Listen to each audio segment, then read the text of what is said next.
love me. Please don't judge me. Got my hands tied, the power's above me. Don't shoot the messenger, I'm just a puppet here. If you wanna place blame, then look to the puppeteer. Family, fortune, envy, jealousy, privilege, passed on, legacy, secret, sabotage, borderline, felony, suicide, subtract, selfish, pedigree. When the love's gone and the hate's there, better watch out, cause it's cake fear. When your family ain't your family, and your legacy is just a name there. And your mother's eyes. Welcome back to the We Was Watching podcast. I'm your host, Brandon. I'm your other host, Chanel. And Chanel just got done calling me a coon before we started recording. So I'm very in my feelings because I'm not allowed to have Spindrift pink lemonade. Oh, you losing your mind over Spindrift? That's right. No, Spindrift pink lemonade. Oh, pink lemonade. There's okay. Yep. You know about Spindrift? You aware of Spindrift? Yeah, but I've never had the pink lemonade. It probably you see? Good, but you see? You ain't never had it. It's not worth breaking the boycott lines. You ain't never had it. See? Okay. No, we're back to talk about White Lotus season 3, episode 5. We were going to talk about Righteous Gemstones, but you know, Chanel's really sleepy. So we'll get to that. Which I don't blame her though, because I was mad tired last night, but I had to force myself to, I mean, not mad tired last night, mad tired after work, but I had to force myself to rewatch the show. But I didn't rewatch Gemstones, so I wouldn't have had any notes for it anyway. Which she didn't know. Okay, that's funny. So that's fine. Yeah, I'm excited about it though because we got our peoples back. Oh, the Gemstones actually showed up. Yeah, they came right out and was being as ridiculous as always. Yeah, that made me happy. That little starting the season or like the present day of the season with the musical number was wonderful. Oh, sorry. I got distracted by this list that Chanel told me to look up. This is very interesting. But anyway. Yeah, Brandon didn't know we were boycotting Target. It's funny that John Deere is on here. And I was like, I didn't know John Deere ever had DEI to begin with. Oh, they must have got their shit together because John Deere used to be anti-DEI. No, John Deere's on the list to boycott. Oh, good, because John Deere used to say don't sell to black people. Yeah, that's what I said. I didn't know John Deere was ever off the list. So the list checks out. I didn't know John Deere was ever off the list. But no, we're back to talk about the list is listing. White Lotus season 3, episode 5. This was a wild ass episode. A lot of shit happened. Yeah, we got the full moon party, but somehow it still didn't do anything. Like it was like all anticipation, but we didn't actually have anything happen yet. Yeah, it just moved pieces further along the board, basically. So, but I did want to play one thing from Righteous Gemstones because Chanel did watch most of the episode. And for those of you who came with us way back when we started, We Was Righteous. We love Righteous Gemstones, but it's kind of in the middle of like 3 shows. And so we can't do 3 shows a week. So we're kind of mixing them together. So last week, Chanel recapped the first episode. And we ain't seen none of our gemstones. It was all a flashback with Bradley Cooper, which was very good, but also a bit disappointing for us because we miss our people. But this episode, we were right back where we needed to be. And we got this amazing scene here with Baby Billy that I want to play just so me and Chanel can laugh at it. Y'all better learn them jetpacks. Y'all looking like a bunch of rank amateurs. We are amateurs, asshole. We ain't never done no damn jetpacks before. Jetpacks are for authentic G.I. Joe boys. These fucking authentic G.I. Joe boys. fairy wings, they get caught on everything. I hate this costume, it sucks. Fairy wings? Is that what these are? No, they ain't fairy wings. They angel wings, dummy. Well, whoever wings they are, I'm not doing this shit. The hell you ain't? Y'all wearing them jetpacks. Here, pick it off. Yeah. Where the hell is Eli? We can't have no birthday celebration telethon without Eli around. Daddy's done checked out these days. He don't show up for shit no more. Well, that's disrespect to my sister. And the only reason we're doing this whole thing is to honor her. And Eli can't be bothered. He's just a little old fat little pig is what he is. Dang, Uncle Baby Billy. Oh, put your damn drawers on. No, y'all need to see this. Behold, look at this. That's my privates right there. Oh, This is what a The fucking man hold. looks like. This is how I roll. Balls out and claws out. You are literally swinging your dick around. People in this family need to recognize which side of the bread's got butter on it. Oh, God damn it. Now, I'm the one who booked all these people to come and celebrate Amy Lee, a damn star-studded event. Now, if Eli's a no-show, this whole telethon ain't gonna feel legit. Now, what you need to do is to call your daddy and get his ass to come. When we call our daddy, he don't pick up. Yeah, we ain't talked to that fool in weeks. Yeah, we think he's going through like a midlife thing or something. Midlife? That motherfucker's older than me. He ain't halfway through nothing. Okay. Bottom of the ninth, 2 out. Midlife. He wishes he was midlife. Fuck Eli. That's right. Baby Billy's back, baby. Go watch Righteous Gemstones. It's great. He does a hit of coke and then says, "Fuck Eli Gypsum." I took a picture of that. I said, if I took my social media off my phone for this week, but when I come back, that is like, if you know when people had that pyramid of me too. Maslow's. I deleted Twitter. You know how there's the gif of like Maslow's hierarchy of needs, and it's like a pyramid. Yes. And it's like social needs. So I need to just erase the inside of that and put Baby Billy. Those are my hierarchy of needs. Just him just saying fuck Well, Eli he had a Gemstone. pinky ring, and the pinky ring had a secret compartment in it that had coke in it, which is That's fantastic. he's a player from the Himalayas. He's the white Jerome. This is Baby Billy's probably one of my favorite character on television right now. I mean, it's up there, and the show does a great job at giving you just enough of Baby Billy with not like over, because a character like that can be like too much. You know what I mean? Like it can be a little too much because it's so on a million, and so they give you just enough where you want to see more. Where you're just like, bring Baby Billy back. Like, God, that was good. I want some more. Yeah, they, it can be the show about Baby Billy. It has to be Baby Billy pushing the plot forward. But no, Righteous Gemstones was good. So we'll catch up on episode 3 next week. It's one of my faves for sure, guys.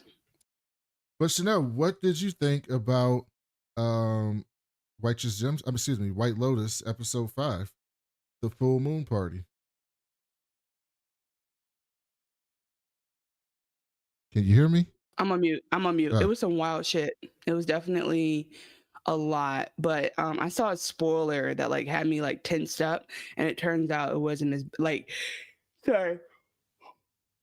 I saw a spoiler that made me expect the worst, and so I was like, oh, I guess like it wasn't as, like you said, it wasn't as crazy, but we did have a couple of iconic scenes, and again, Walton Goggins is a part of one of those in White Lotus as well. So we had I think there were some things that happened actually I was excited about. I think the problem is when you are anticipating someone dying and like a gun being shot, it's just tough to like not be like waiting to see when that happens. But in general, we had a lot of stuff. We had Belinda got some, which I'm excited about.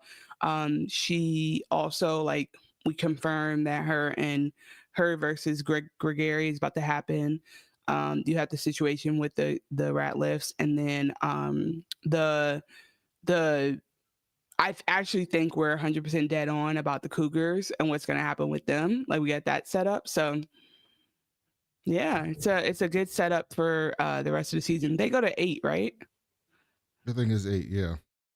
Yeah. So we got. Well, I got 3 video clips for this episode because my girl Parker Posey had one of the best performances I've ever seen this episode. I swear, she played Southern, like Republican, but like not conservative, like person who's on Facebook all the time and reads a ton of shit about, but never like reads in depth about it, just like reads the headlines about shit type person so perfectly. Like I loved it to my core. It was so great. She definitely, it's almost like waspy, but that's more New England. I'm trying to figure out the word for her, but yeah, she definitely was giving. Also, by the way, before we get started, you guys remember to email us if you want to talk about the show at we was watching podcast at Oh, I didn't even do the whole gmail.com. thing. Also, you can always leave us a 5-star review on Spotify or Apple Podcasts, and we will read it on the show. Shout out to Petty Gibbs in the chat. And then also we had some comments after our Severance recap. And so Rob Miller, I am not a Yinzer, but I am exposed to Yinzers. And Brandon, Rob said for Brandon, Brandon knows what that's like on the final episode of his season in May to have Riker call fire on destroying Borg Captain Picard and fate to be continued, but you don't get the reference. That's right. Anyway, That's and then Molly said you guys should watch Veronica Mars, one of the best pilots I've ever seen. I agree. If we ever did a nostalgia show, it would be Veronica Mars and not Game of Thrones. Okay, what is that? Hold on, is Game of Thrones nostalgia now? I mean, it's a done show. I guess it is. It's a done. I mean, just like That's a true. completed show, a show that's already been out. I guess that's true. All right. So Chanel, do you want to talk about Tim, Vicky, and Piper, Guy Talk, Belinda, the Cougar Club, or the Full Moon Party, or Rick? Let's do Belinda, Guy Talk, Rick, and then we can do the rest. All right. So Belinda is walking back to her room, and our boy Fabian runs up on her. Is like, Fabian needs to get it together. Like, hey, are you dog. managing this or not? Well, I got some thoughts about Fabian. He was like, "Hey, dog, yo."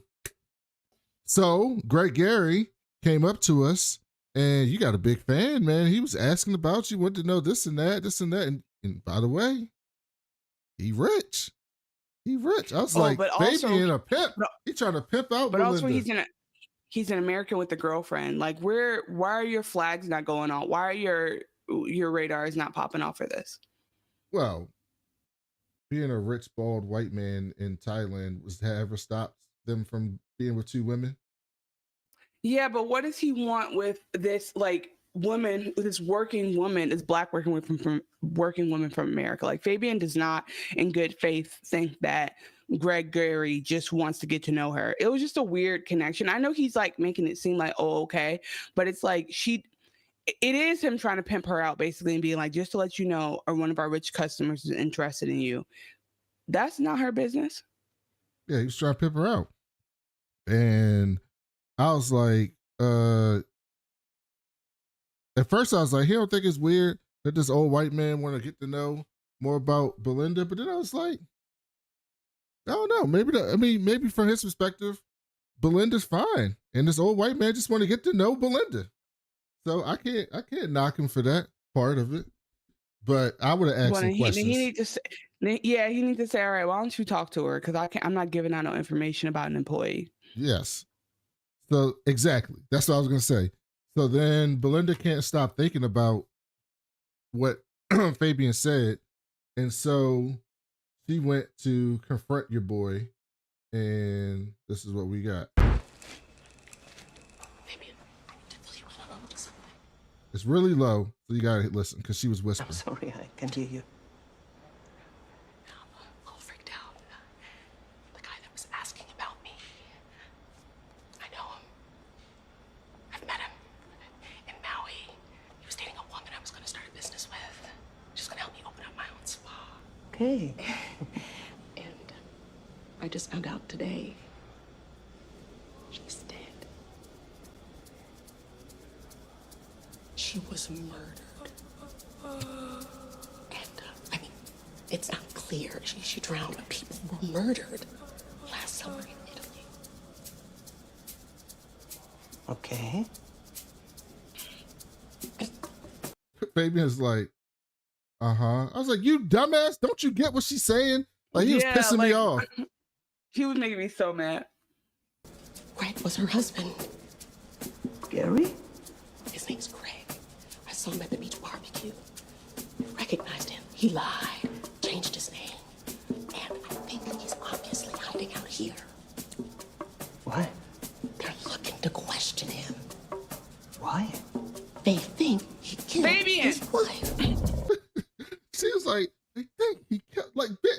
What's wrong with you? You don't work at the White Lotus and you ain't never heard of none of this shit before. Like, you've never heard of a man hiding out from killing his wife at your hotel, please. I got a theory. I'll send you the link. Do that. Because I'm having trouble following. It's just, I'm a little worried because he's asking about me. Because I recognized him, okay? And I think he could be, a little dangerous. You think he's dangerous? I mean, he killed his wife. I think we should call the police. Don't you? Which ones, right? Thai police? The Americans? Italy? Maybe we call all the police. We are not calling the police. What? You may be mistaken. And we shouldn't even be gossiping. It's bad form to talk about a guest in this way. Some people here have colorful pasts. It's really not wise to stir anything up. I don't think you have anything to worry about. As long as you focus on yourself and your job. I didn't sense Gary had any ill intentions. He was just curious. I think you survive. Madame, bonsoir. I think you'll survive is crazy. I think that Fabian is just like, yeah, dog, part of this hotel is that we have shady people come here. So until he does something, I'm not going to fuck up the money. That's what I was thinking. I mean, that's definitely what he's saying. I'm wondering if he's in on any shady shit himself. But yeah, like, he's basically saying don't bother him. But the thing is, like, he's bothering me, bro. Leah, welcome to the chat. She says, talking about gossip, but saying, I think he likes you, LOL. Exactly. Like, you're passing on the gossip that you think is good, but like gonna shut down the gossip that shows he might be dangerous. I don't love that. But I mean, I don't trust Fabian already. I think that like his head's in the clouds too much. And for him to be as anxious and neurotic as he is, but him be like, oh, don't worry about it, girl. Something ain't right. Yeah. So after that, Belinda goes back and she's talking to Porn Child and she's like, can you believe this nigga? You ain't believe who, like, the fuck? And Porn Child's like, oh, that's fucked up. And she's like, I'm fucking like, scared. you. He might come and hurt me. And Porn Child was like, I'll protect you. There's no need to fear. Underdog is here. And then they hear the sound of the noise and they go behind the wardrobe and it's a fucking lizard. Not they. He goes behind the wardrobe and she's on the top of the bed screaming, which is what I would be doing. They told her these lizards are nice. And But she that acted was like it's a king cobra. dragon. No, that was a big ass lizard. That was a thick lizard. That lizard was moving furniture. She was screaming and he lets the lizard out. And she was like, can you stay here? I'm scared. My son will be here tomorrow, then I'll be good. But for tonight, like, can you just stay here? And Porn Child was like, yep, I'm good. So then Porn Child comes back out with his little ass hotel robe and he's acting nervous and shit. And he's like, all right, I'm gonna sleep over in this other bed. She's like, I mean, it's room over there, but it's also a room over here. I mean, it's room in both beds.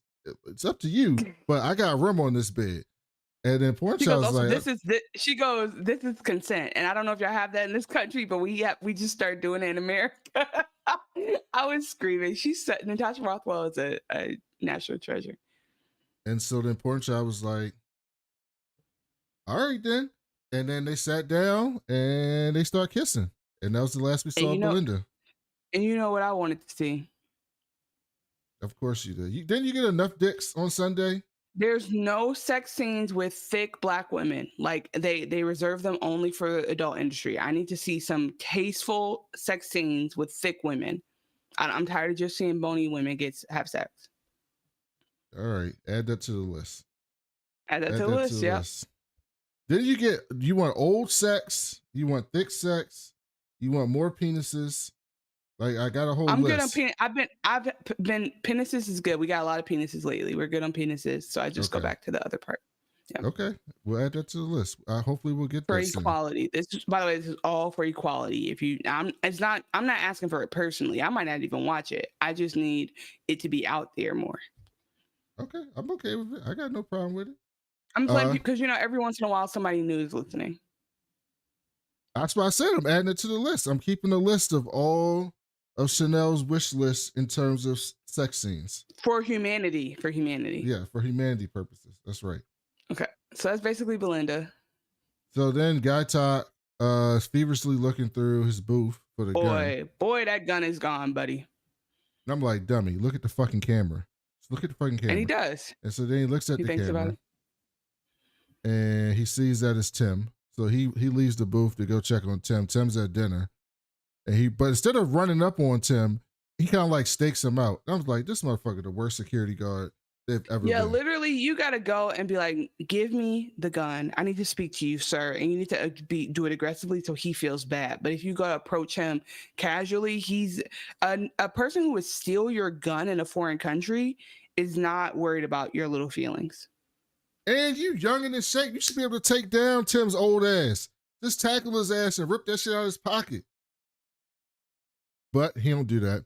So he's just looking, and then Mook comes up. And as soon as Mook comes up, he goes into this trend. Yeah, remember when on the Chappelle show, they were showing like during the Charlie Murphy Rick James, not Charlie Murphy Rick James, during the Player Haters Club skit, right? They were showing like in between shots what Charlie Murphy was doing when he was playing Buck Nasty. And so when they were like in between shots and they were getting ready, Charlie Murphy was just like this, just like with a straight face. And then when they he was doing this. He was getting started. No, that's what happened. That's what I'm trying to say. Okay. He was just like this. And then when they were like 5 seconds, he just started doing the face, right? That's Guy Talk when he sees Mook. He's furious, right? He's like in the zone on Tim. He's just focused. And then Mook comes by and he just got the biggest fucking grin on his face. He's so happy to see her. He's like in a trance. By the time she gets out of his vision, he's right back into it. I mean, she that's is his pretty dream fine. girl, yeah. She's fine. Yeah, she did a good job with the dance. And then Fabian goes, "What are you doing here?" He's like, "Oh, I'm watching dance." She's like, "Okay, well, who's watching the gate?" And I'm like, "Great question." Bad security guard. And so the worst. Guy Talk sees Tim finally leave, so he follows him to the bathroom. And he walks in and he says, "I cannot find something. I think you have it." That's what he said. That's what he said for the person that took his gun, that he knows took his gun, that he saw it on goddamn camera. And he's acting like, I think what's crazy is he's acting like they're both in the wrong. Like, you're allowed to have your gun. He's not allowed to have it. Y'all are not sneaking these guns, and therefore you need to be like thoughtful about how you say it. Just be like, give me back my gun or it's going to be a problem. So Tim was like, "I think you're mistaken." Just walks out. Don't even block his path. And so Guy Talk is kind of salty. So he walks back to his booth. And when he gets back to the booth, Fabian's leaving. And Fabian's like, "What's wrong? You stressed out. I got some acids that like fuck with me. When is your stomach hurting? Because when I get nervous, my stomach start hurting." And Guy Talk's like, "No, I'm good. Just go on." And so then he turns around and Guy Talk's sub comes in. He's like, "Is there anything I should know about tonight?" And Guy Talk was like, "Nope, nothing." And it's like, this is one of those things that drives me crazy because you're going to lose your job either way at this point. So I don't know. He might blame it on him. He might be like, "Yo, when I left, the gun was there." I don't know what to tell you. Yeah, but that's just too messy when at the end of the day, the point is that the gun is still missing. So it's like, you could have gotten the gun and gotten in trouble, but like not had somebody use the gun versus letting it go. And then who knows what happens after that. Like, he's not thinking about like, whatever this man does with the gun, I'm liable. Mm-hmm. And so that was the end of Guy Talk. Sorry, let's get to Tim, Vicky, and Piper. So Tim is at dinner. They all at dinner. This is no, we're supposed to. You want to do Rick later? Oh, you want to do? Oh, you said do Rick next. I didn't hear you. Okay, let's do Rick. So Rick leaves his hotel room and to go meet his friend in the lobby, Frank. Frank was being played by Sam Rockwell, by the way, which Rockwell. What? Yeah, Rockwell. Yeah, Sam Rockwell. Yeah. And I was like, they didn't get Sam Rockwell to come in here and just give Rick something to leave. Like, that's not. Yeah, no, happened here. well, because he calls his friend Frank and says he needs something, and we're to believe it's something like a gun. And so they go to check in, and he's like, "Let's get a drink," and they both get, I think they both get non-alcoholic drinks. Like he gets a Doors, and Sam Rockwell's character gets Frank gets chamomile tea. Which I don't know what that is. That's like sleepy time tea. Oh, okay. And so Rick basically is like, "Hey man, you having tea? Man, you used to be the partier. We used to tear the shit up. Like I thought that's what we was finna do tonight. Like go out and have a blast." And Frank was like, "That's not me no more, dog. Like those days is behind me.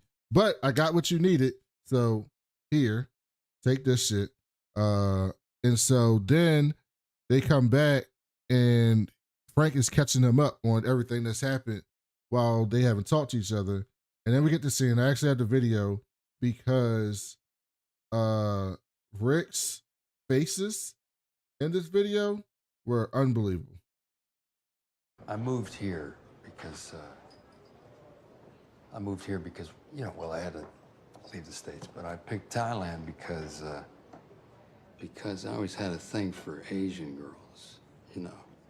And when I got here, I was like a kid in a candy store. If you got money, no attachments, nothing to do, I started partying. Yeah. It got wild. Mm-hmm. I was picking up girls every night. Always different ones, petite ones, chubby ones, older ones, sometimes multiple ladies a night. I was out of control. I became insatiable. Yeah. And, you know, after about 1,000 nights like that, you start to 1,000? Hey, Wilt Chamberlain? lose it. I started wondering, where am I going with this? Why do I feel this need to fuck all these women? What is... By the way, it had to be repeats, right? 1,000. It's not 1,000 sex workers in Bangkok, or is it? Maybe it is. You're on mute. Maybe he was meeting locals, travelers, people from far away, maybe some repeats, but I would assume about at least half of them are unique customers. Desire. The form of this cute Asian girl, why does it have such a grip on me? Because she's the opposite of me. Is she gonna complete me in some way?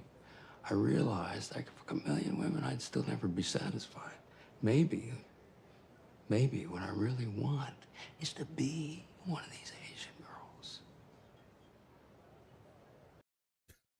Look at Walton Goggins' face. That is so everything. That's it. Because he's like, okay, listen to his verbal reactions, because his face will say the same, but his verbal reactions over the next couple ones is exactly what, like, it's like so realistic of how you respond if your friends start going in this direction, but you've never expected this. From this point on, if you just watch Walton Goggins' face, it's so great. By the way, Rick, kind of progressive the way he took this, because let me tell you, I like to consider myself a progressive, and I wouldn't have said anything off the wall, but you'd have seen it on my face even worse than Rick being like, yo, what am I hearing? Like, this is like, hold on, what did you say? Hold on. I was like, hold on. I'd be like, hold on. Let's roll this back. Can you please explain to me what you mean by this, sir? Really want is to be one of these Asian girls. Really? You know? Not really. No, really. Really? So, one night I took home some girl, turned out to be a lady boy, which I'd done before, but this time, instead of fucking the lady boy fucked me. Look at Rick's face. That's all I can think of.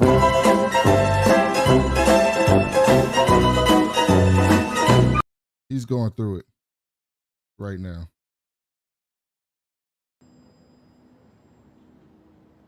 And it was kind of magical.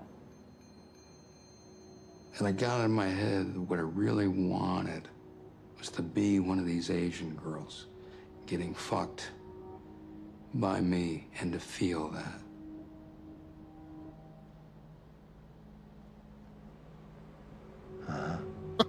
So I was like, where is the story going? I was watching this, I was like, hold on, what is happening here? You just gotta listen. Communication is about speaking and listening. put out an ad looking for a white guy my age, come over and fuck me. Found a guy looked a lot like me. Then I put on some lingerie and perfume, made myself look like one of these girls, and I thought I looked pretty hot.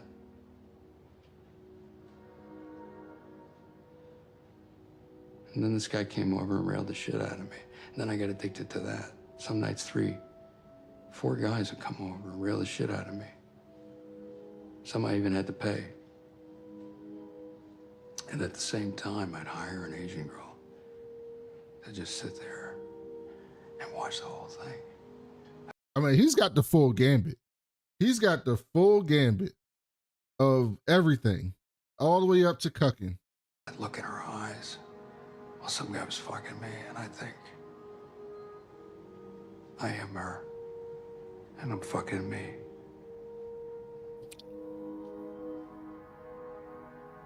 He's her, and he's fucking him. So no, you get it? You understand what he's saying? Have you ever been watching TV and been like, maybe this is too much TV for humans? Maybe we've gotten too into the human existence and we're being too honest in our art. This was good, man. Listen. Hold on. I'll say it at the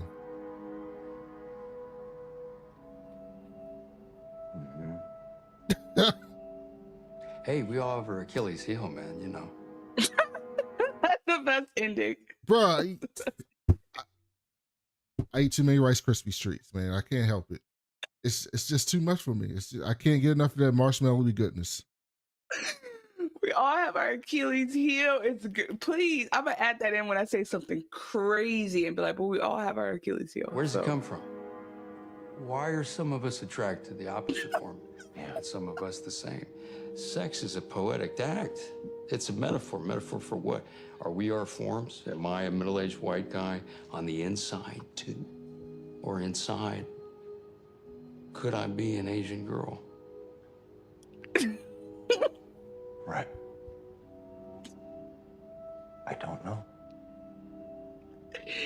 I wonder if he wrote this and said Sam Rockwell. Like, I wonder how many prestigious actors like auditioned for this, right? Like, I'm trying to think who, like, did Tom Hardy do this and pass on this? I can see Tom Hardy doing this 100%. 100% Tom Hardy. I'm just trying to think, like, somebody else was trying to do it and Sam Rockwell said, no, I want to do this. You know what that's just reminded me of? On Zoolander, when Owen Wilson's character was just going on about some random shit. And then he's just like, well, did we do this? Did we do that? And then I didn't they have like a threesome with Ben Stiller's wife at that point or something like that? Something. Guess I was trying to fuck my way to the answer.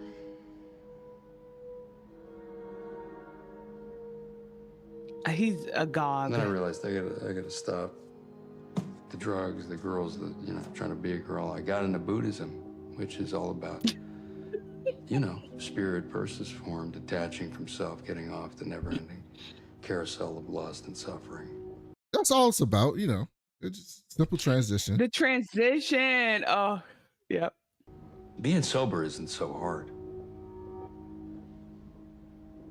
Being celibate, though, it's... Man, you ever try to give up the pussy and dick? Like, come on, man. I mean, that's a lot. He went through a lot. Yeah, he's done a lot. He has a lot to say. I still miss that pussy, man.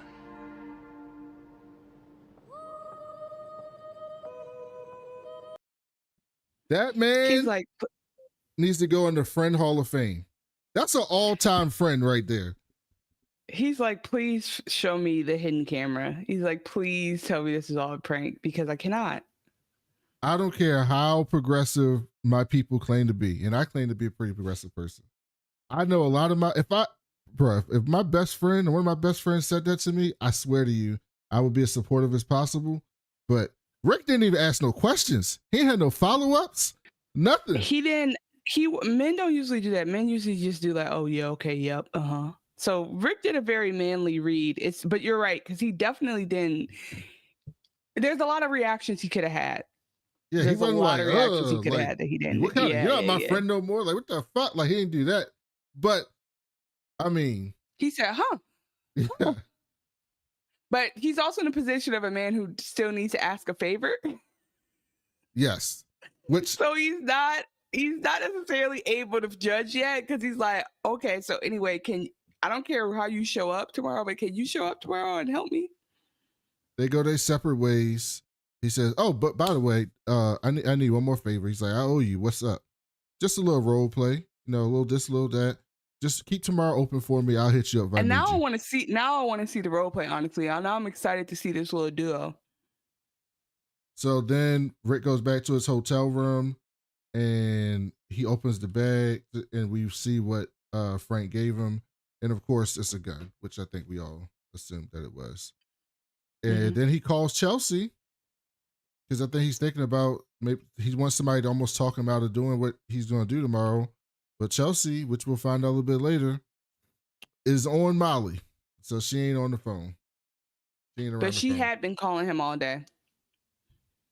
So then we get Tim, Vicky, and Piper. And I swear, a show with as much stuff that went on this episode, these scenes were on one, man. And they're at dinner. And here's the first scene of Piper breaking the news to her parents. Okay, y'all, there's something I need to tell you both.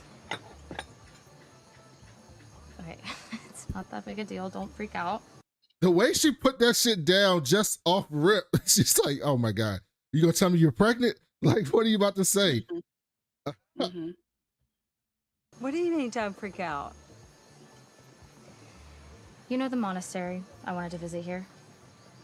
Well, it has a meditation center too. The reason I asked to come here is so that I could check it out.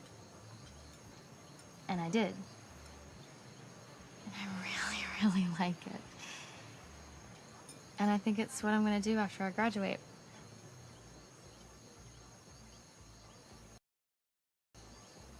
I don't understand. You want to what? I'm Move here. After I graduate. Just like at least for a year. Move here. I'm just moving to Thailand for a year, Mom. That's all. I mean, for rich kids, that's not that crazy, to be honest. Like, a gap year is not a crazy thing. I think like maybe Southern is not as maybe like as prolific, but it's not the same as like, it's not the same as like as they're acting. And do what? Meditate. and like immerse myself so I can really understand Buddhism and develop my spirituality. Vicky's like, what the fuck are you talking about? Yeah, it's not making any sense to her. But you're not a Buddhist. Yes, I am, Mom. Honey, you're... That is so funny. The way she just like flipped her hair when she said that. Just like, what, what are you talking about? She's like, no. She's like, you're confused, girl. Yes, I am, Mom. Honey, you're not from China. What does that have to do with anything? That part, Vicky, you lost me on that one.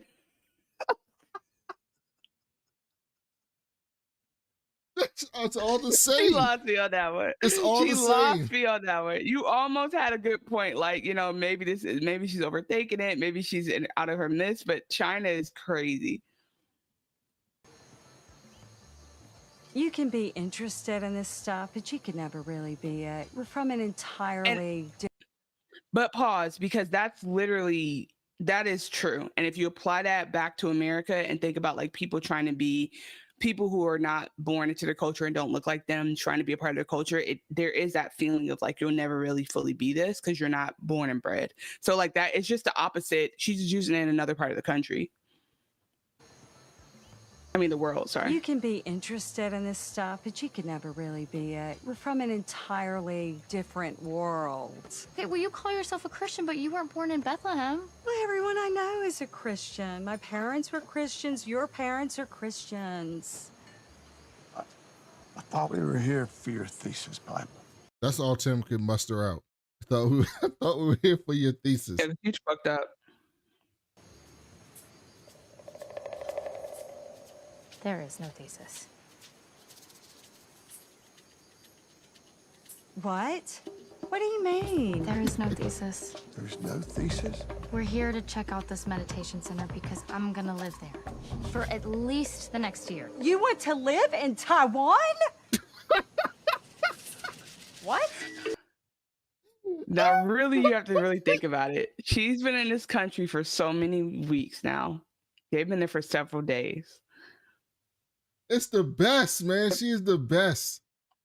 No, oh she's my important. gosh. She's important. Again, now I don't want them to kill her anymore. So then they're still arguing about it later on, and she's saying, and Piper's basically like, I gotta figure out what makes me happy, dog. I'm not gonna be like Saxton. And her mom's like, what you mean? I'm not gonna just sign up for bullshit. Like, she's like, what? And so Tim starts stressing the fuck out. Vicky is trying to By figure the way, out. he's forgotten about the gun in his pocket at this point. He's just doing his thing. Yeah, Vicky's trying to figure out. She's like, when'd you become so extreme? And she's like, you could end up, if you stay here, you could end up with different values. And Piper's like, duh, bro, that's the whole fucking point. But and that's the whole point of why they're so insular, because they do want those values and they want those Republican family values, and they feel like they're special and better and different. And so like letting her be exposed to something else does feel like a bad choice as parenting, because some of that she's speaking on, and going back to what this whole show is about, like she's speaking on the mentality of a North Carolina parent who, you know, a housewife who makes money and was there with her husband since undergrad, and is just like she knows her mission. But anyway, before we move on, I just want to say shout out to Tehu in the chat. Chat is popping off as we're going on. Tehu says Pop going to jail and he worried about a thesis. Pick a struggle, dude. That's real. Well, yeah, to that point, Vicky looks for Tim for backup, and he's so fucked up, he just leaves. He can't even, you know how like when your parents are tag teaming you, and they're like, say something, Johnny. And then he's like, your mom's right, blah, blah, blah, blah. Tim can't even give you your mom's right. He just like, I'm fucked up. Later when we see them, because she keeps going when they go back to the villa, and she's like, well, she's trying to ask questions, I got that scene. Okay. I got that scene. That's my favorite scene of this episode. Because when Tim leaves, Vicky goes, he's in shock. He's in shock. Yeah. That's a good Vicky. Then they go back to the room, and this is where she was really on one. Like this was peak, like on one right here. What if it's a cult, Piper? We need to look into it. We haven't even seen the place. Mom, I promise you. I mean, to be fair though, any parent who cares would be like, I need to go put eyes on these people. Because what do you mean you're moving? Like, to be honest, this is when she's actually making the most sense. I mean, everything she said makes the most sense. She's basically saying, you didn't think this shit out. This is not your culture. It almost seems like you're just enamored with it. And then what happens when you get over here? Like, are we still going to be supporting you? Are we sending you money? Like, you need to think this through. You didn't talk this over with us. You just made this decision. And it's almost like one of those things where like the rich white kids go backpacking across Europe. It's just like, I'm going to go find myself. And she's just like, what are you talking about? Like, this is not your Miley Cyrus moment to be in Juicy J's video, okay? Find yourself over here. Find yourself over here. We haven't even seen the place. Mom, I promise you, it is very legit. By the way, apparently when you get off of lorazepam, is that what's called? Lorazepam? Apparently it's like a real hard like withdrawal. Mm-hmm. And so she's trying to like soften it with the alcohol. So she is she's already angry, and she's coming, and she don't got her drugs, and she's on the alcohol. Vicky is on one right now. The monk who runs it, he has written major books. So Charles Manson wrote books. Bill Clinton wrote books. I love how she goes to Bill Clinton after Charles Manson. But she's not done. She's not done. The There's list one more goes bad on. one. Hillary Clinton wrote Hillary 5 Clinton books. wrote 5 books. The worst person out of the list. Okay, Manson and Bill Clinton. I could see some really, really, really thin dotted lines, but putting Hillary in there is so nasty. Does he look like Charles Manson to you? No, but he does doesn't not. look normal. He looks For like those a who Hare can't see, I didn't mean to cut off Hare Krishna, but for those who can't see, it's the most docile looking man with like little what's that man's name? Dalai Lama glasses, and the book is called Loving Kindness. Like, it truly does. If I ever wanted to show somebody they mean no harm, I would show that picture. That picture. That's the most innocent looking man of all time. Yeah, calling him a Hare Krishna is great. She's pulling out all the stops. No, but he doesn't look normal. He looks like a Hare Krishna. They're sex cults, Piper. There are. Sex cults, Piper. Nexium. Oh, come on. You could end up a concubine to some weird guru with a bunch of sister wives, getting branded and all sorts of... Don't look at me like I'm crazy. It happens all the time. Shelter girls like you are constantly getting brainwashed and turned out. Okay, Mom, well, if it's a cult with 1 billion members, okay? Still a cult. Look at the Catholics. Look at them. Organized religion and deviant sex can go hand in hand. Okay. She is on 1 million right now. Like, she's just going in. She's not that wrong, though. That's the crazy part. I love this so fucking much. Hey, Mom, well, you know what? I'm happy for you to talk to him or whoever, all right? Like, Good, because we're going to go over there first thing tomorrow, and your father's going to have a nice visit with him. Right, Tim?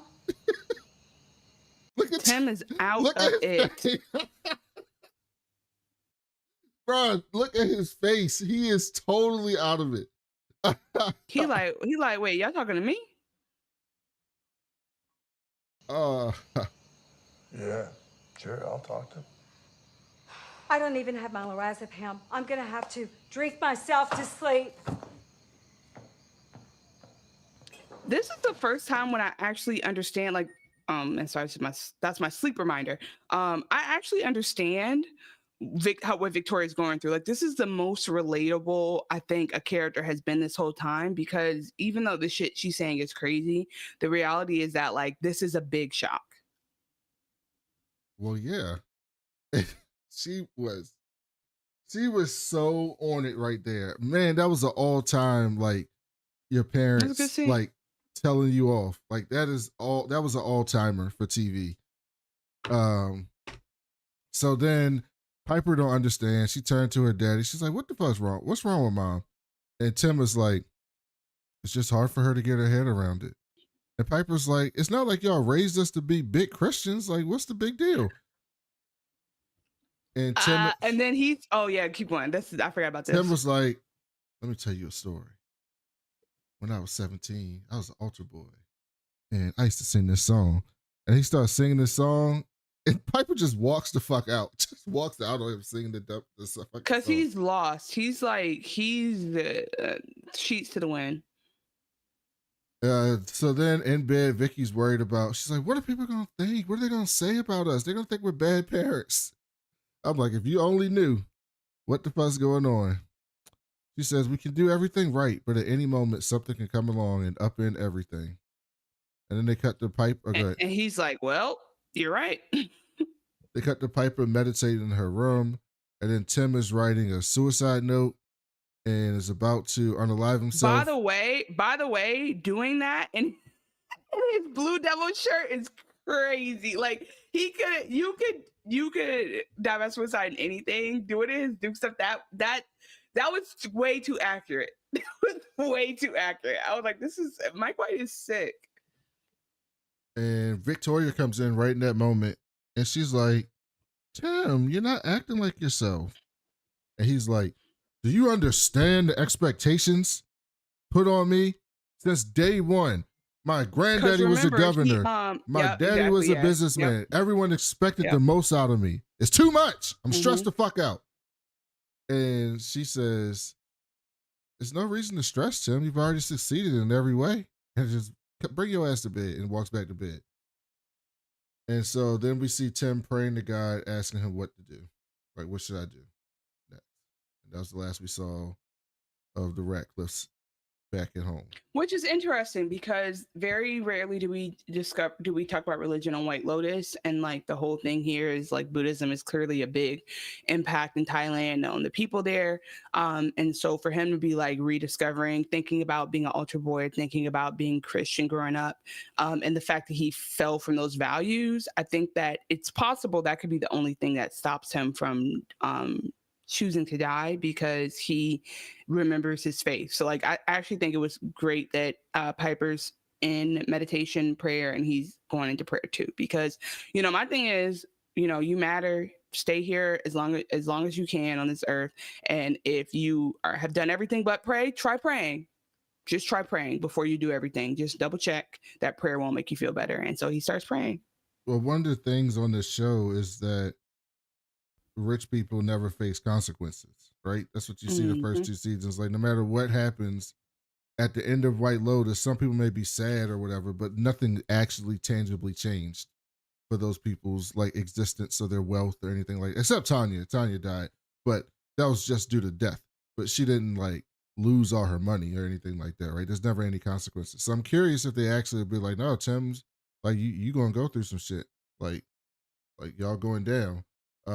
Or if something happens, like he don't have his phone, so he's getting updated by his lawyer about like some shit going down that he don't know, and he's stressing out and it's figured out. Like, who knows? But I'm very curious about that.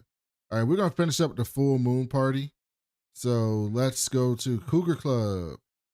And the Cougs are having a blast with the Russians. Are you telling me how? I'm just like, them Russians are gonna rob them. Like, I don't think it's gonna happen this episode, but somebody's getting robbed because they're scammers. I just want y'all to know, Chanel doesn't know these people, but they definitely gonna rob them, and they're definitely scammers. My theory is that these are the jewel thieves, because we know that Valentin was the one who was distracting Gaytok. So I believe that's his band of robbers, and that they be doing scam shit. Also, if they steal from the rich hotel, that's not the same as scamming the nice poor white women. They held Chelsea and them up at gunpoint. That's not okay. Okay. And also, that's the same thing. The same thing is taking from rich people and being like, oh, you know what? Who cares? It's the same thing. She has, what's her name, has insurance. I mean, a rich person and a rich corporation are different levels of rich. Lori's like she's a successful person, but she's not like a millionaire. She's a lawyer. I mean, she's just like a lawyer in a firm. No, but I don't think that matters to them. I think that they're still richer than the people who live in Thailand, like the Thai people. Well, yeah. I mean, but they're Russian. They might be rich. But it's like, don't bring your ass to the resort with the rich people if you're not rich, because that's just setting yourself up. That's true. That is very true. So then they relate to each other about dancing, and dancing ballet, and they also the bald one says his parents are dead. Like, they're learning a lot about each other off rip. Lori's fucked up already. Alexi and Valentine were like, all right, let's go dancing. So they start dancing. Kate has zero aura. None. Zilch. The least amount of aura of anybody you've seen, even for a white woman. She has no aura. Like, can't dance, like a fucking robot, stiff as a board, just awkward, not wanting to be there. Jacqueline and Lori having a blast, though, on the dance floor. This is what I wanted to ask you about, Chanel. These three women are over there, like on the other side of the club, and they start staring at like her dancing with them. And she looks Jacqueline over and sees them, and then she gets closer to them and starts dancing between Alexi and Valentine, like more sexually. So you think she's like attention starved? Like she needs to be the center of attention. She loves that thing. Like, what do you think that was about? I think all of that, but I think she just thought that she was making some younger girls feel jealous. And so in her mind, she's like, all right, like, this is like, let me lean into this. I I really assumed that that was it. I don't think she knew that they were that was like his girlfriend, as much as she just knew they were like three young women that were like jealous of her in the moment. So then after that, they keep dancing some more, and they're doing some wild dancing. And I wrote, "It's good to be white." Yeah, they're doing a lot. They're doing a lot. This is not at all on beat. It's good to be white though, because you get to be a bad dancer. I can't dance. I'm not a great dancer, but guess what? I can't get away with being a bad dancer like that. I can't be proudly bad at dancing. They get to be bad at That's dancing. fair. No, that's fair. Yeah, a lot of black men who can't dance, or black people in general, you have to just pretend. It's very tough. There's not a lot of space for you. So that's very. You don't real. get no leeway to just have fun. They was out there having fun. They was just headbanging. Well, Lori wasn't that bad headbanging. at dancing. She had a little something. Kate was the worst by far. She didn't have just nothing. But Kate don't need that. They don't do that in Texas. All Kate needs is her cowboy boots. Kate is right where she needs to be in life. So Kate's like trying to mom them, and Jacqueline's sick of Kate being a mom. And when they get back, but also like Kate's the only one with any sense of like just reminding y'all we don't know these motherfuckers. Just so we're clear, we don't know them. They might say their parent. You don't know if he killed his parents, right? Like we don't need to be doing all that because they go, you got. Go. So the girls come over. Yeah. So Valentine's like, Lori, you was a sexy dancer, and she gets all happy for it. And then Alexa brings over some vodka shots, and everybody takes them except Kate. Kate's like, no, I'm good. They try to peer pressure her into taking it. She's like, no, I'm good. Like you're not gonna peer pressure me. I'm good.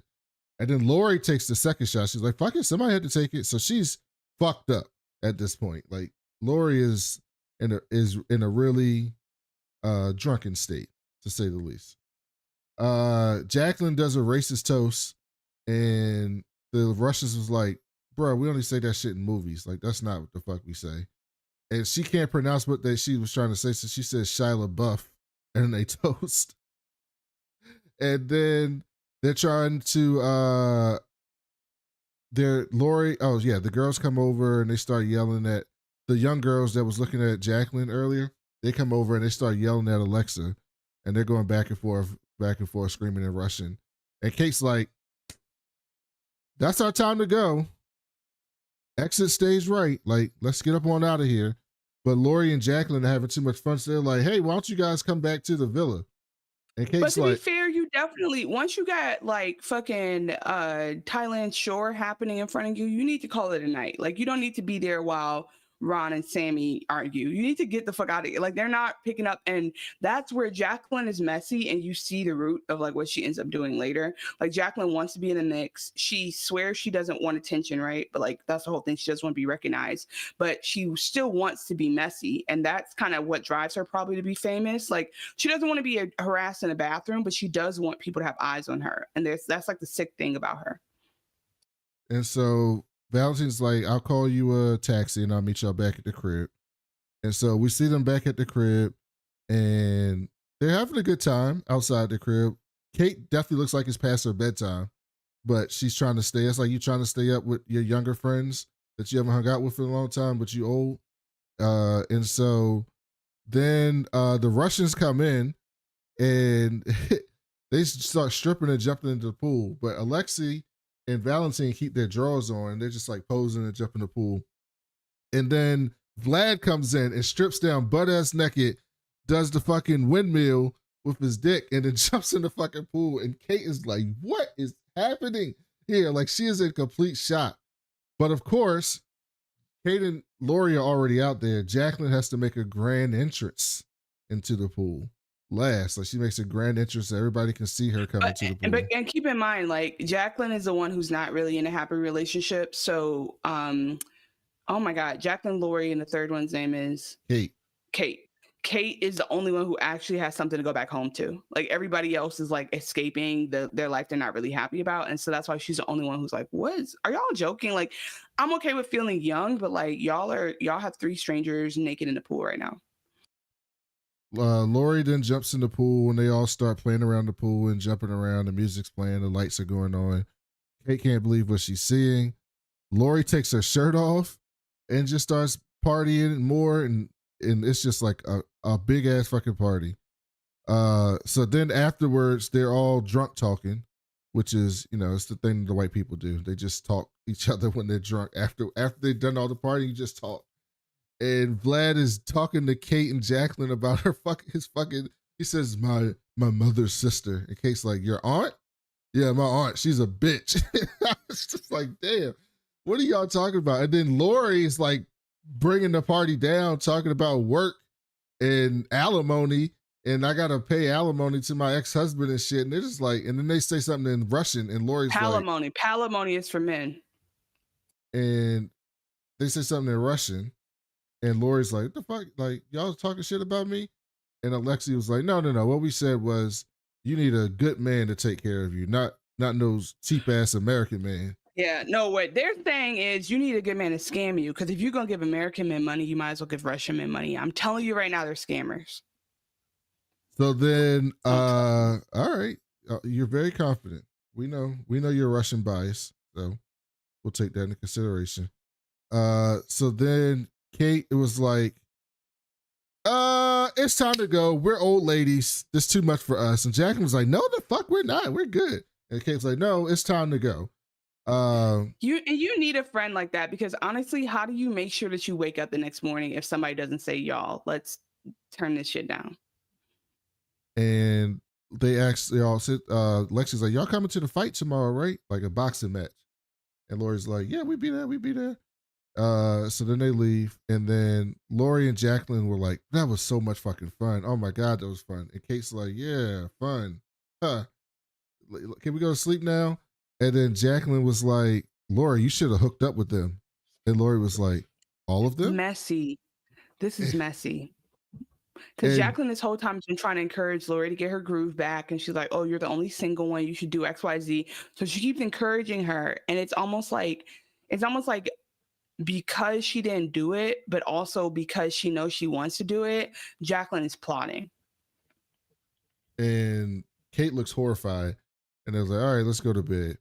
So Lori's fucked up in bed, passed out, face down, just done. She's sleeping till noon. She's not getting up no time soon. And then we see Jacqueline get a message, and she walk her happy ass to the door, and there's Valentine. And so she was plotting the whole time to get with Valentine. Mm-hmm. And they end up having sex, and as if nothing matters. And they have sex. So how do you think Lori finds out about this? Maybe they see him in the morning. I don't know if they're that discreet about it after being so messed up. We'll see. You think he stays the night? Yeah, I think he passes out. Did Valentine call off work? What the fuck's going on? I thought he was on shift. Well, he was on, but earlier he was doing his job. Technically, he was. Yeah, exactly. Showing them around and doing all this stuff. But he's turned up, and I think it's so interesting that he chooses her, knowing that she's been encouraging him to hook up with Lori the whole time. I don't think he ever had interest in hooking up with Lori. Yeah, it's really messy though, because it's like, why even play with her and go out of your way to flirt with her if you really want Jacqueline? Excellent point. So then we get the full moon party. Saxon is talking to Lockie and telling him confidence is the key. People don't know what they want. They just want to be used. I was like, what? And Lockie's like paying attention, like just like, okay, yeah. Let me get my notepad. By the way, okay. And what he means is that some people don't mind being servant leaders. Some people don't mind being supportive. And that's what he interprets as being wanting to be used. Like basically the fact that everyone doesn't want to be a CEO to him means everyone wants to be used. It's such a sick way of looking at the world. And then Chloe tells Chelsea she likes the little magician. She likes young guys. When I get naked, their little eyes and stuff, they get all big and stuff. I just love it. And she's like, and Gary used to want sex 3 times a day. Now he's a fucking monk. And Chelsea was like, I can never cheat on Rick. I'm such a romantic. And Chloe was like, bruh, in my modeling days, all the girls that was romantics was fucked up. They either got cheated on or worse. And so Saxon said, what's worse than being cheated on? She's like, wait, what is worse? Saxon tells Lockie Chloe likes her magic. She's older and mature, exactly what he needs. And he's going to go after the other one because she talks shit to him and that turns him on. So Lockie says, well, what if life is just a test to be better people? Saxon's like, what the fuck are you talking about? Shout out to Shantae out loud. Appreciate you being in the chat. And so she's like, what the fuck are you talking about? And so then we get to, I lost my notes. Okay, here we go. Chelsea leaves the crew to call Rick later on. Oh no, I jumped too far ahead. Chelsea has feelings. She's calling him throughout the day. Yeah, she has feelings of doom. She's telling Chloe, I feel like something bad's going to happen. Yeah, and Chloe's like, but she might just be precipitating that somebody's going to die in general at the resort. Like it could be Rick, it could be somebody else. I doubt it's Rick. I doubt it's Rick too.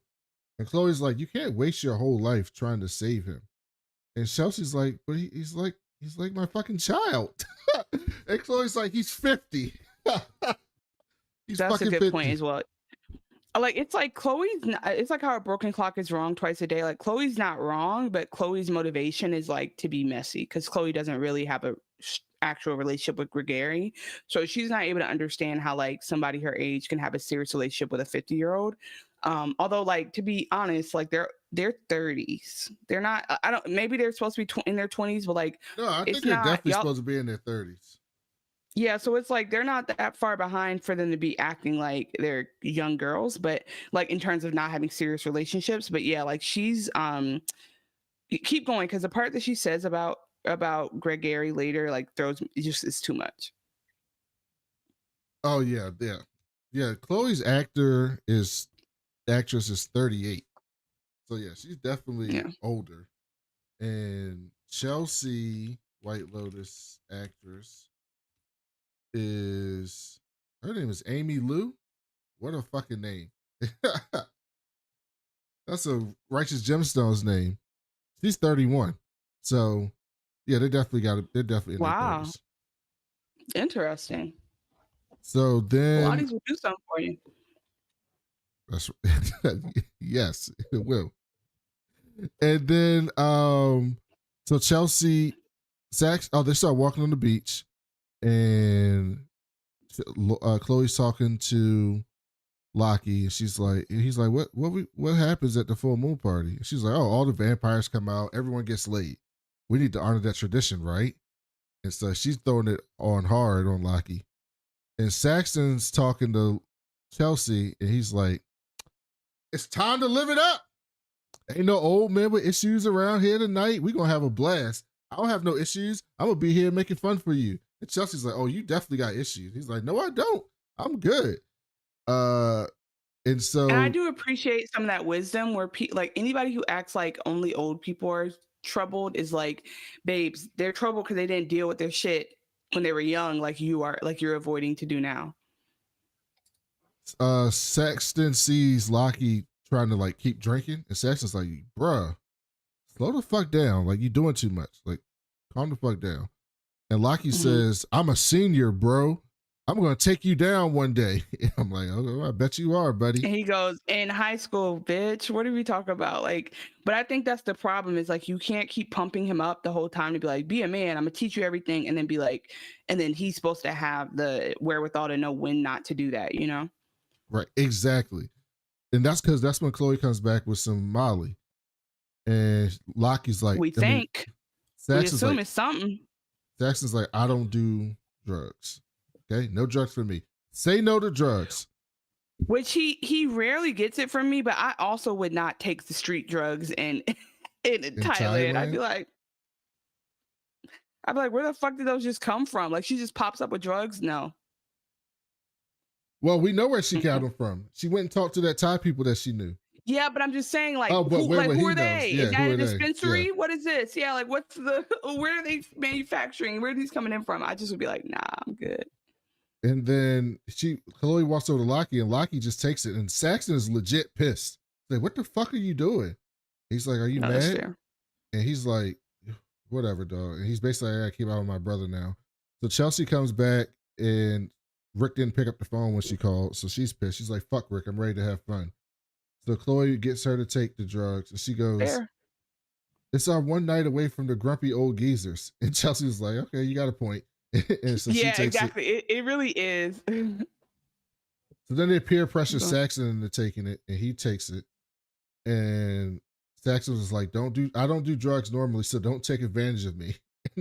And Chelsea and Chloe was like, oh yeah, that's gonna be so hard not to do. And they just walk off. And so Saxon is fucked up at this point. Like from the camera perspective, they're showing that he's fucked up.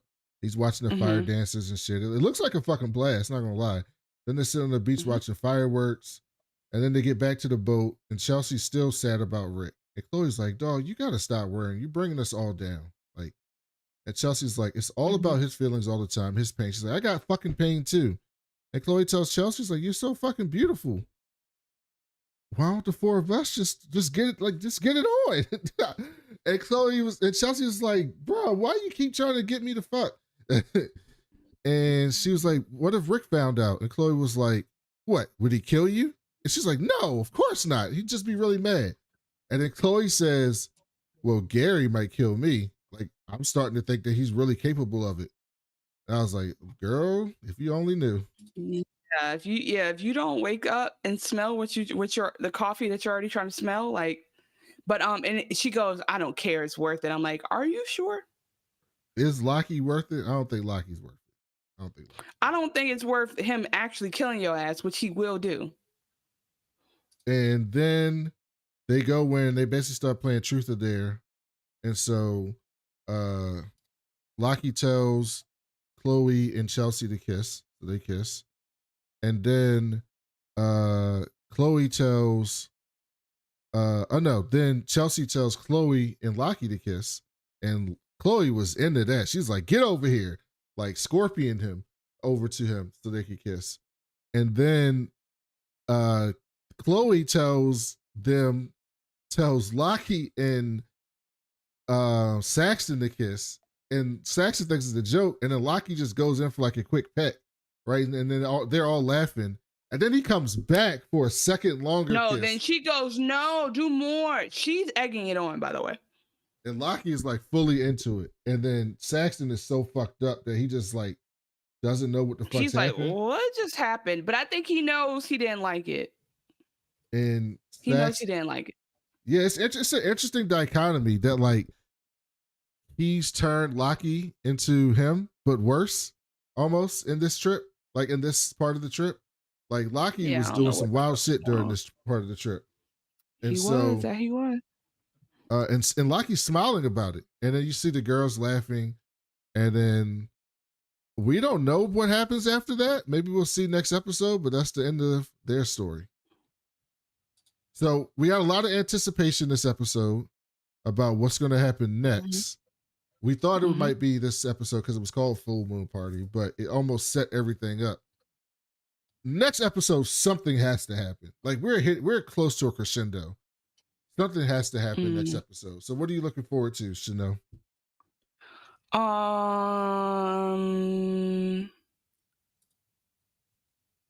I guess everything I said before, which is that like Belinda and Porn tried dating, so I think that's just fun. That's like the only light moment we have. Guy Talk needs to get fired. I'm sorry. Like I want him to go to that date with Mook, have his moment, and then leave. Yeah, but because Mook don't like date no losers. Because that's what I'm saying. Like, let him have his moment, but then he's got to go. It's funny because when the other guy came on shift, I think we said it, but he goes, is there anything I should know? He's like, no. And I'm like, oh, that's where you actually that's where the lawyers will play it back and be like, bro, you actually fucked up. But so I guess like I just want resolution with one of those things. I would like to see Tim tell his family and see how they react. I think that's going to be very interesting to see. And then I am looking forward to another bright thing, which is Belinda and her son. What about you? I want to know what the hell Tim is going to do. I want to see Victoria crash out completely because it's going to be fucking epic when she fully crashes out.